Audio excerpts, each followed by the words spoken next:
Hi everyone, Glaceox here, and today I'm going to be doing an in-depth review of the RY versus DKG group stage game. And you might be wondering why I'm doing this game instead of just like a TT versus DKG grand finals. And the special reason is because this game in particular stood out to me the most with the most amount of macro prowess coming from RY, and it will help a lot of people understand how the Eastern teams approach the current meta game with a lot more modern League of Legends meta, right? Where they're going through the side lanes, stacking on side lanes rather than doing what most Western teams are doing right now, which is going through mid into side and playing, mostly on two lanes, or you're playing through just for team fights around an objective, right? Which is very simple, right? But of course, it loses out to teams that are a lot more disciplined and understand how to play side lanes better, which are going to be most of these, Korean and Chinese teams, right? So let's just get into the game without wasting too much time. I think you can see both RY and DKG have, you know, even though RY's team comp is very straightforward, right? They have strong side Fiora, weak side Corki Alistar with Lee Sin and Diana going to be strong duelers that help enable the Fiora early game, right? DKG also have sort of that momentum in the early game with Lucian, Braum, and TF Kha'Zix, where they sort of have mirrored sides, right? RY strong side top, weak side bot, and DKG is going to be the opposite. So it's all about how the teams play in the early game and sort of transition into the mid game and understand how they want to play around the objectives. Especially with this like Twisted Fate pick. But we'll see in the game itself. Let me just skip ahead. Right. So I think early on in the game, nothing special happens, right? Just generic jungle clearing. Although it is interesting to note that Huiba here does go for the red raptors into wolves, which in general he doesn't do on many champions.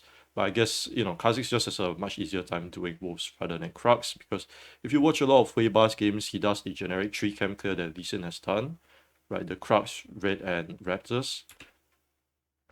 Now, we'll see something interesting on both sides here.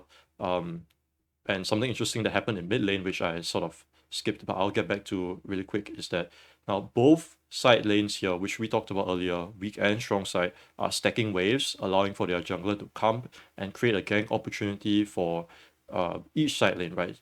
Each team in general will want to play for their strong side to get them ahead, so that in the mid game they have a very clear identity of where they want to play towards, and how they are going to rotate around the map using the strong side or that strong champion as the pivot and the focal point, right? But if we look at something that happened mid here, right?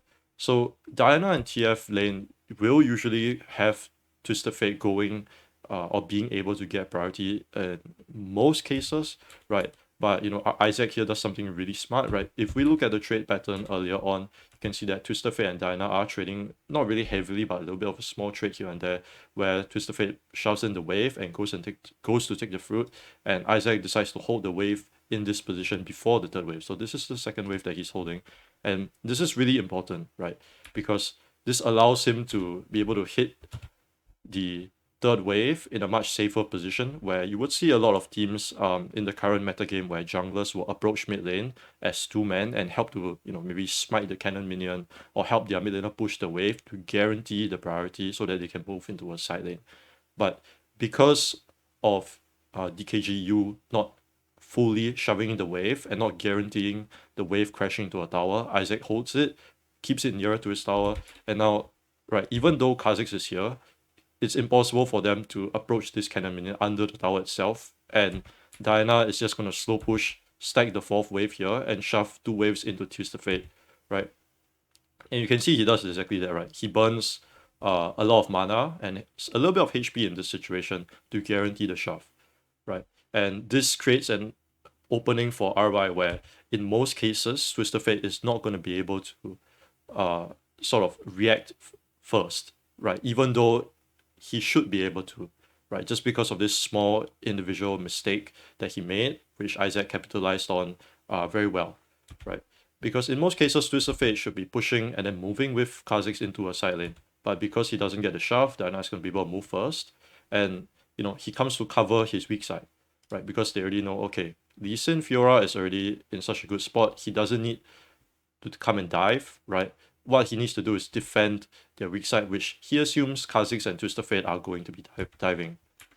Now, something interesting that happens here is that rather than forcing the dive, right, I would assume maybe it's because of the mid priority or based on the champions that they have bot lane. Maybe Wind and Emo decide to say that, Corki, Elisa, too tanky. I don't think we can dive. It looks a bit too risky.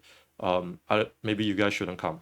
So rather than forcing the dive on the Lucian Braum, the Twisted Fate and Kha'Zix instead, right, we saw Huiba recall and defend for the Camille here. And this is like really, really small but really textbook and really smart, right? Because if Camille loses like literally the whole wave topside here, like the game is, I wouldn't say over, but he's going to be down like maybe like 400-500 gold, and it's going to be so bad, right? Because you're just losing gold on one side and Corki other side just having the time of their life just farming, and it's going to be too much of a coin flip for you to just force a dive. So this was really good from DKG, right? They understand that we can't really dive the Corki other star because either they screw up the lane or it's too risky, right? We didn't have mid priority, we couldn't move first.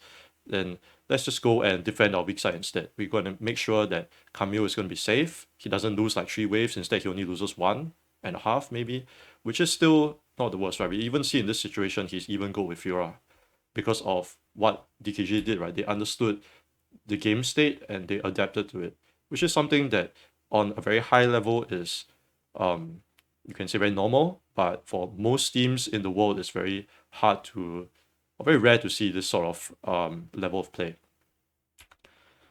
Now, that's like the only exciting thing that happens in the early game. Anything else? Nothing much.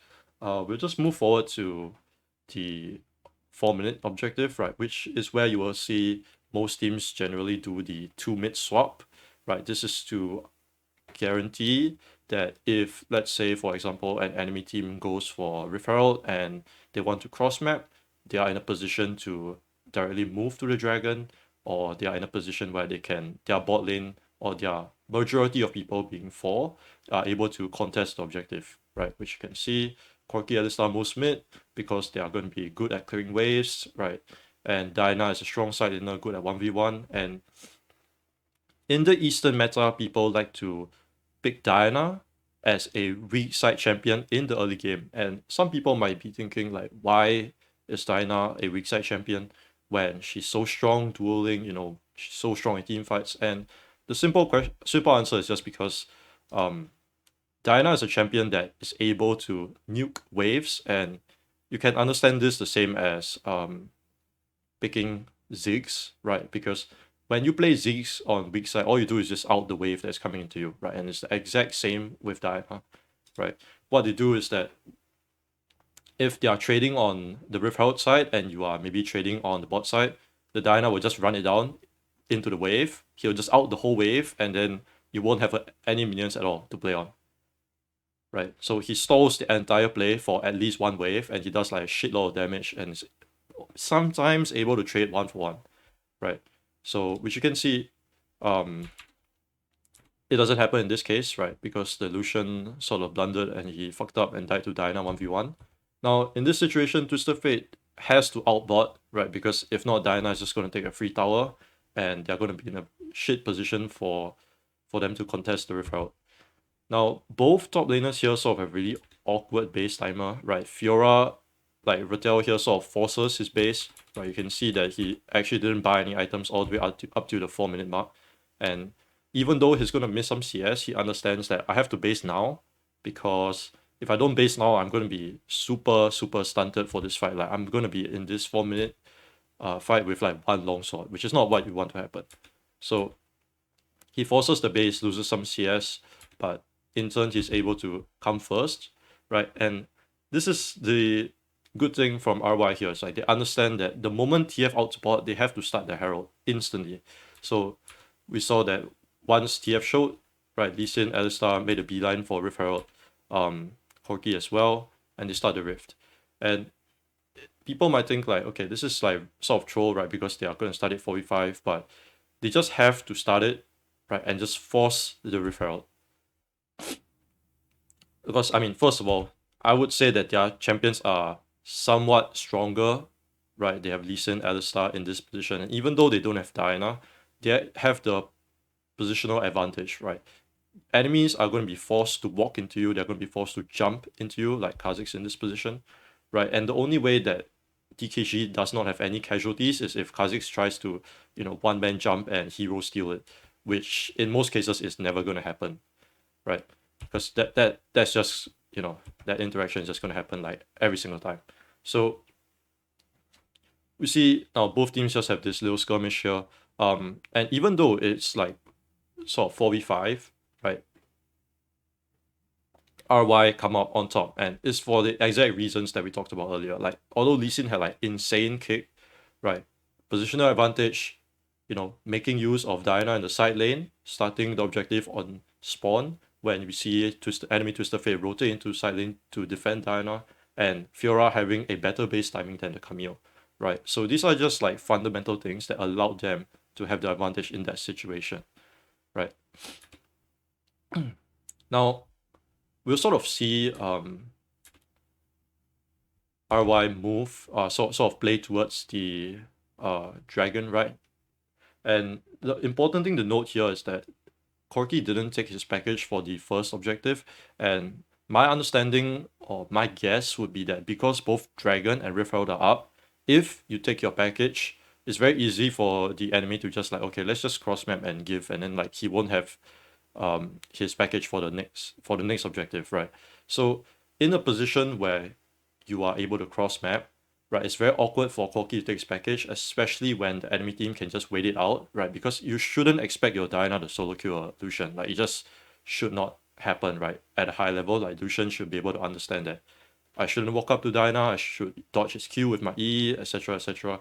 So at least that's my understanding. It could also be that based on the base timing that Corki had, he didn't have time to pick his package up unless he wanted to like waste another wave of tempo.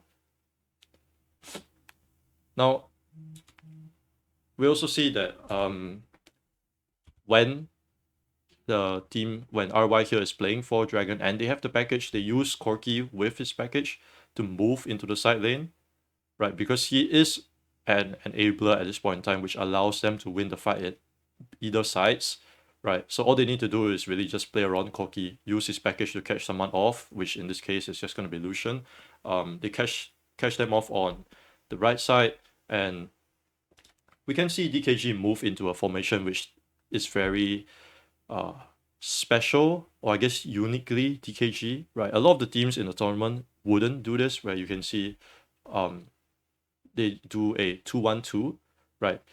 Rather than a typical 3-1-1 or 1-1-3, right? Where DKG decide to defend and attack both side lanes at the same time.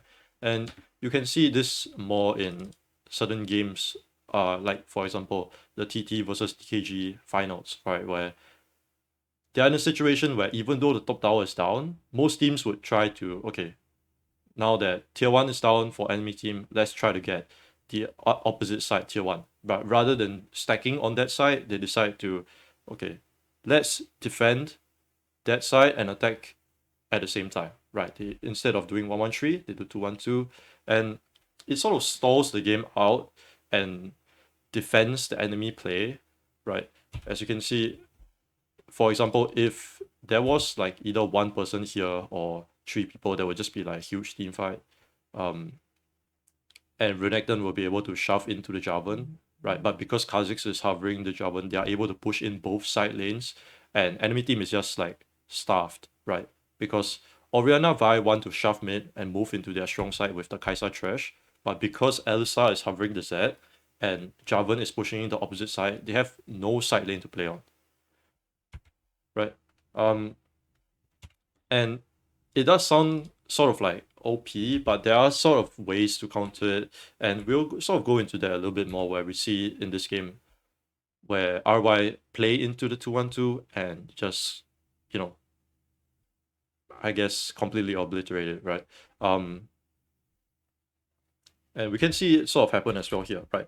Braum is hovering Camille, TF Kha'Zix on the opposite side.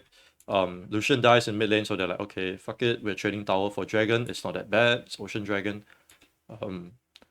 which is just like the idea in general, right? Because it means that if you see enemy team appear on one side of the map, you have sufficient numbers to fight back on the opposite side, right? Because you're 2 versus 1, you should be able to, in theory, win the 2v1 and dive the guy if you have strong laners. Now, this is where, like what I talked about from RY, right? Diana, weak side, we want to play towards Fiora as a strong side. We send Alistar and Lee Sin to hover him, 3, with Corki in the middle as the 1. And Diana should be able to hold his own, just based on what we talked about earlier as him being like the nuclear bomb, able to clear the wave. Now, this is, I would say, a sort of weird lane assignment from DKG, right? Because when we think about Lucian is not a champion that you would say would get mid priority. So this sort of is awkward for DKG because Lucian is not going to be able to push in the Corki. Corki is always going to be able to move first. And Twisted Fate, although he's out, he's going to be stuck in the side lane, unable to help either side, right? So in a way, it would make a lot more sense for Lucian Braum or like Lucian plus Kha'Zix, whoever. Like Lucian in the side lane is just going to be way, way, way better, and TF in mid, right? Because even if Corki pushes in TF, he's still going to be able to move first just because of his ult. So, and we can see this exact thing happening, right? Diana is able to hold Camille Braum on his own, right? And the 2-1-2 from DKG is in effect, where TF and Kha'Zix are defending, Camille and Braum are also defending slash attacking, right? And they are able to play on both side lanes without losing anything. But Lucian being in mid lane is really awkward. He isn't able to touch the wave at all. Corki is moving first, and you see the 4-man collapse on the side, the strong side here, which is Fiora, and they just make a pick here. Like the insect is cool and all, but like if this didn't happen, they would just get a free tower, right? So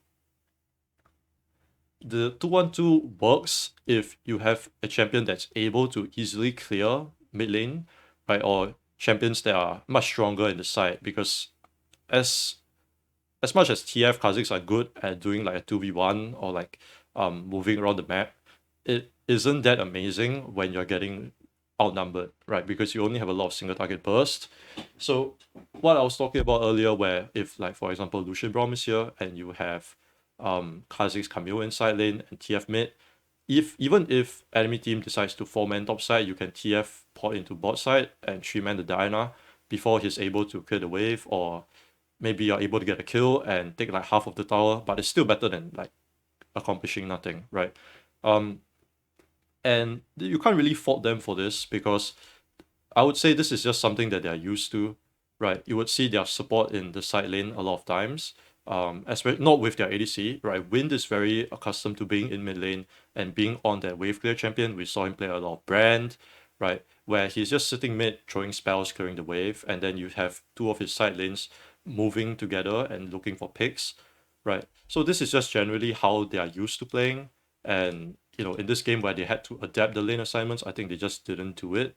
So it just looked really awkward for Lucian to play in this game, right? But so far I think as RY you can say like, okay, very, very textbook, right? They play the 3-1-1 well, they understand who is their strong side in the early game, they want to snowball the Fiora, use Diana as very, very good early weak side champion that's able to nuke the wave if they dive her, right? And again, here is something at the 8-minute mark, right? They just 3-man top, they recall, and they know that Rift Herald is coming up. They want to play for the Rift Herald, and they want to be snowballing the game, right? They also want to not allow DKG to cross map if possible. So you see what RY do here is very smart. Even though Rift Herald is coming up soon, right? Rather than stacking on the Rift Herald side, they decide to, okay, we need to shove out our weak side first so that DKG isn't able to cross map us when Rift Herald spawns, right? And you can't do that with just 2 champions or just like Diana Lee Sin, because what if DKG stacks like 4 people on board side, right? And we don't see it happen this game, but the rotation from RY here is very smart because they send 3 people to clear out 1 wave, and you might be thinking like, why do we need Alistar Lee Sin here to clear the wave, right? And that's because you're going to be preparing for a counter gank, because if DKG want to cross map the Rift Herald, it's going to be now, right? It's going to be when Rift Herald is spawning and they want to attack Diana on this wave. Yeah, and because RY understand that they walk up together, clear the wave, and DKG, even if their Evolution Braum was here, they completely missed the timing because they have already cleared the wave and they move up as a 3-man to the Rift Herald on time with the wave shaft, and there being no minion wave for DKG to cross map on. Right. So again, it doesn't seem like very amazing. It's very textbook, but it's very good, right? Very simple, very modern League of Legends macro game that not a lot of teams involved with have adapted to, right? And they move up to the Rift Herald, right? The wave that reaches is late. And DKG, I put in a position like, should we cross map? And if we cross map, we are going to be behind on the play because we are going to be one wave late. And if that's the case, maybe we should just coin flip the Rift Herald, which is what they decided to do, and ended up terribly with this insane Diana ulti Alistar combo, right? I mean, Huiba does still get the Rift Herald, but again, right, just heavily lose the team fight because of the positional setup through the advantage that RY got with their macro game. Now, in this position here, with the Mountain Dragon coming up, right? Again, DKG has two options.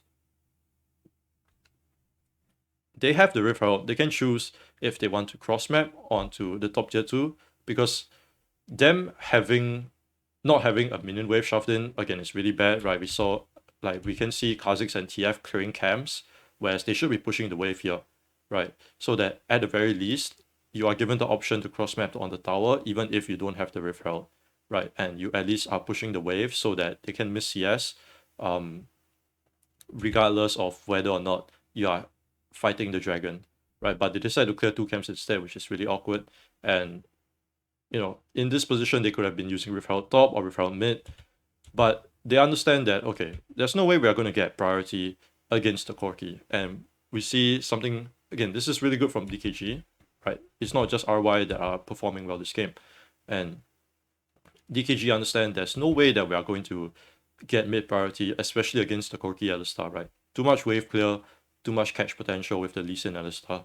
So rather than contest them mid and look like stupid idiots trying to play against Corki, right, we push the side lane instead, and then we look for the fight afterwards with the Camille flank, right? You see Braum and Lucian hovering Camille, he's able to shove the lane into the Fiora, and then look for a flank after shoving in the lane, right? Because Fiora is going to be moving after the dragon to clear the wave, and this is the only chance that DKG are going to get, right? Because they are 5v4, and if they win this fight, they use the Rift Herald, they can down 2 towers, for example. So it is sort of their only chance to get back into the game, right? Which they take here, but not successfully, right? Because the engage here is sort of premature, but the idea is there, right?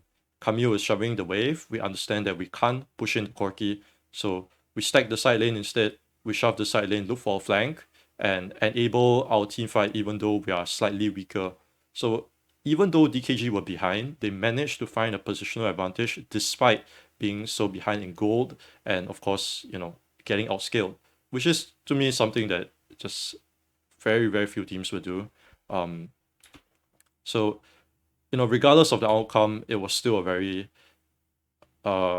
just good attempt, right, in general. And again, you have Lee Sin, Fiora, Alistar as the strong side, Diana weak side. And, this is just like the macro that at least I would say most good Eastern teams adopt, right? When playing split push, they stack 3 men on the side with support jungle and strong side, and then they have a very specific weak side champion that's able to hold.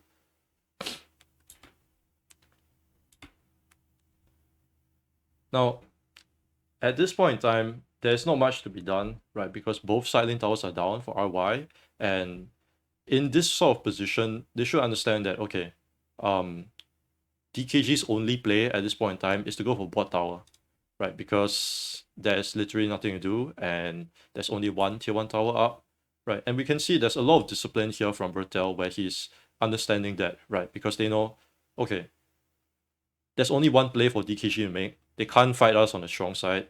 right? Or they can't fight us wherever Lee Sin Alistar is, right? And rather than me walking up and clearing this wave like an idiot, even though I can 1v1 Camille, I should understand that there's no point of that, right? I can just clear jungle camps, wait for Kha'Zix to show, and if when he shows, all I need to do is just back off, right? So very disciplined play from the Fiora here, understanding what he needs to do. Although it could be said that if Diana and Fiora were swapped positions here, Diana could possibly 1v2 and hold the tower himself, because that is the specialty of Diana, right? If they both try to dive him and he outs the whole wave, there's literally no way that either one of them are coming out unscathed or they are taking the tower, right? Because literally the whole minion wave will evaporate and then both of them will lose like half their HP. So there's a chance where if Fiora and Diana had a different lane assignment, right? If they swap positions, Diana could possibly 1v2 and hold this tower. But it's whatever. Like the principle still stands of what they're trying to do, right? 3-man stack side lane, strong side, weak side, and force on the tier 2 tower here. Although this really isn't that ideal, because when you're ahead, you want to stay ahead whilst denying your opponent's play. This is where RY could have done DKG's 2-1-2 lane assignment, right? Because they're waiting for Inferno Dragon to come up. All they need to do is just stall, right? They can defend their tier 1 tower while still trying to get ahead on the opposite side by taking camps from Huiba and also just, gaining vision over Baron in general, right? Defending and attacking both sides whilst not letting enemy team farm at all. Now, Inferno is coming up, and with Diana shoving the wave here, I would say this is sort of a mistake, right? Like for him to be moving through the river like this. And again, it's very smart from DKG to look to catch Diana in this sort of rotation path, right? Because if you're Diana and you're playing safe, right, you understand that, okay, we have no vision of Kha'Zix TF and Lucian. There's no vision at all on the map, right? And what I need to do is that I just need to shove my wave and prepare for dragon. But of course, he moves through the river here, which is obviously like way too greedy. Right, Twisted Fate Kha'Zix is just going to be able to catch him in this position. And the goal here is not to kill Diana, right? What you want to do here is to force either a flash, ultimate, whatever, because the amount that you're giving here is just maybe Twisted Fate flash. Right, I think it's almost impossible for you to find a way to kill Diana here, especially if you acknowledge that he has Zonias, right? But you just want to force the Zonias or force something out here so that you're going to be more prepared to fight on the Inferno Dragon or for Baron, right? Obviously it doesn't go as well because Diana is a nice champion, but they still managed to get a shutdown, which is obviously 1-for-1 when you're this far behind, and shutdown going onto Lucian is already way, way, way better than anything that you could have possibly done like in a 5v5. So again, DKG showing great resilience, right? Like they understand what are their win conditions because they know, okay, we can't fight them in a team fight. It's going to be very hard for us to side lane against them. We have to find picks, either through using smart macro when the enemy is doing objective, like how they did in the previous objective going through the side lane, or looking to pick through enemy rotation path, whether they are greedy in rotating or they're just, not like being vigilant enough or not being safe enough, right? And I mean, this is like slightly weird here because they sort of try to 4v4 even though they don't really have the position, so they kind of waste Twisted Fate ultimate, but it's whatever. And now this is the point in time where once the early game has passed, right, Diana is so fat and you are thinking, okay, Diana is now the strong side, we put Fiora weak side, he buys teleport, and we can just play for Baron, right? Because there's no way we lose a team fight with Diana Alistar at this point in time, right? And Fiora is just going to win Camille 1v1, and if Kha'Zix shows bot, he's going to be able to teleport over.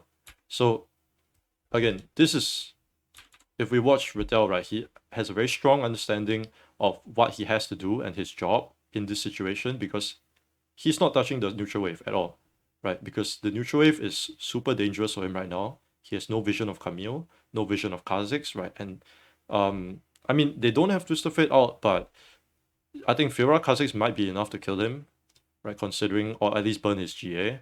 So he doesn't even touch the neutral wave, right? He clears the camps instead because he knows that I just need to wait for Kha'Zix to show. If Kha'Zix shows on a point or on a place where it's far away from me, right, then I can look to kill the neutral wave, right? If not, like I shouldn't even touch it at all, right? So he sees Kha'Zix and TF here. He decides to walk up a little bit. My guess is that he saw Camille walking bot, right?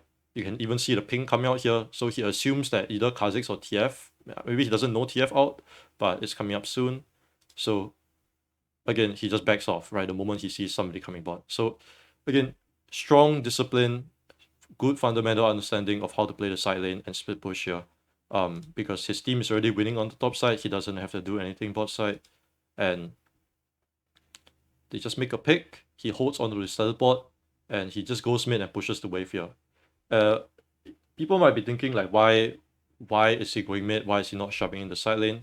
But going mid to push the wave here is very important, right? Because in the situation where your team wants to be playing for this Baron, right? Somebody needs to be picking up this mid wave and he has nothing to do, right? He could be pushing this bot lane here, but if this mid wave gets shoved in by Camille or somebody else, then somebody has to go and collect it and they have to play on the next mid wave, right? Whereas Fiora shoving this in here allows them to make this play, and regardless of whether or not like this team fight happened, right? The fact that Fiora shoved this wave means that they are able to just sit in this jungle, right, and just camp for the side of DKG. Right, of course they have Twisted Fate and sort of ran it down, right, by forcing the fight here even though Fiora has TP. But I guess in this point in the game, like they don't really have anything else they could do, right? Because they're just getting outscaled, right? RY is just playing the macro properly and there's nothing much they could do.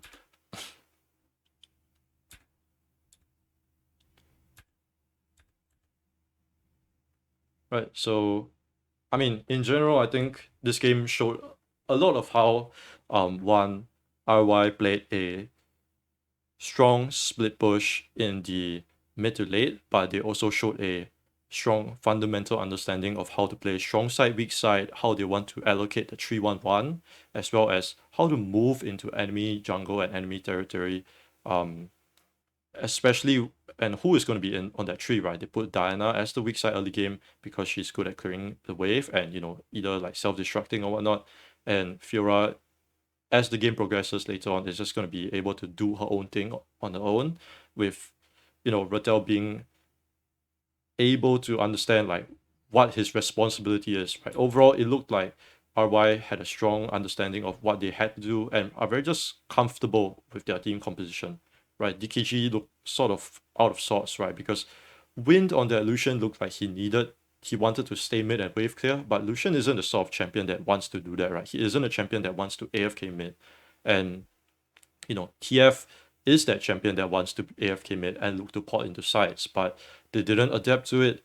And although that is the case, DKG showed a lot of resilience in the ability to find picks and look for ways to gain the positional advantage, despite being so behind, right? I think the fact that they managed to find that Camille flank in the mid lane here and look for the Diana pick, even though it ended up bad, they were by no means like an int at all, right? Because it showed that they had a strong understanding of what they wanted to do. And again, with the 3-1-1, right? So GK is a team that I've coached myself, right? And this is not like a super complex idea. It is just like you play to your strong side, stack 3 people in the side lane, and you either defend or make a play on that side. And of course, we see that if you play it well, the result itself will be telling, right? And of course, this isn't on the same level as Horizon Cup, but it just goes to show that teams with a strong fundamental understanding of how to play the early to mid game and transition it using simple lane assignments are in general just going to be good teams. And nothing in this video shown here was extremely like insane. It's just that they are consistent and consistently good, right? So I think that's just gonna wrap up most of it. I feel like I've been rambling quite long over certain things, but in general, this is just what I wanted to cover, right? Is the modern League of Legends Eastern meta, which most of the China and Korean teams are adopting, right? And some of the reasons why these teams were so strong, right? Because they are consistently good at understanding how to play the macro and when to allocate certain champions to the strong and weak side. They also know how they want to adapt, right? When we see DKG in their position, right, where they are behind, their game plan isn't working out, they play to their champion's strength and they adapt to the scenario itself. All right. Thank you so much for watching.